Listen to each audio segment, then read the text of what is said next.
'Cause I'm a peace-seeking missile and I found myself. I don't have many friends, so I am by myself, and that's cool. For centuries, history has whispered the same truth. Every empire that fell, every dynasty that crumbled, and every self-proclaimed untouchable force that lost its grip, all had something in common. They were warned. The signs were visible, the voices of caution were loud, yet arrogance made them blind. Rome didn't collapse in a day, it bled out over years, ignoring the cracks beneath its own marble. And today the same story repeats in a different disguise.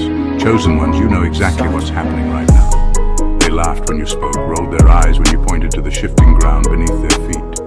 To them, your warning sounded like paranoia, like superstition, like noise unworthy of their grand ego. But here's the plot twist. Paranoia has a funny way of aging into prophecy, and suddenly the crazy warning they mocked has become their new reality. The most chilling part, they're not losing because of you.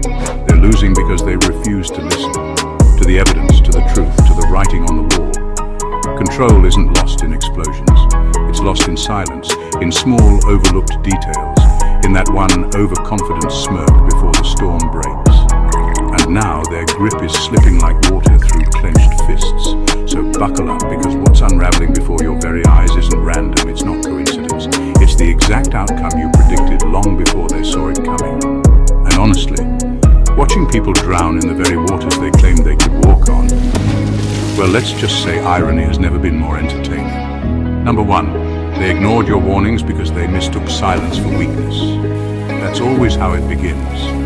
When you're not the loudest in the room, when you don't bark every thought or fight for unnecessary attention, people assume you don't have much to say.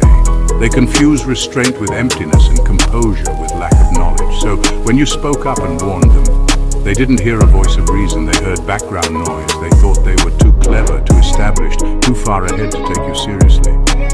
That miscalculation is the very reason they're now watching their grip on control slip through their fingers. Warnings don't always come with sirens. Sometimes they come quietly, wrapped in words that don't flatter but cut straight to the bone. You didn't shout, you didn't plead, you simply told them the truth.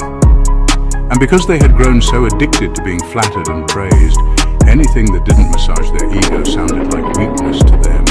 They weren't really rejecting your words, they were rejecting the discomfort of being confronted with reality.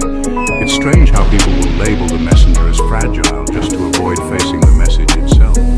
They thought your calmness meant you lacked power, but calmness was your strength. You didn't need to flex or force authority, you were already standing on the side of truth.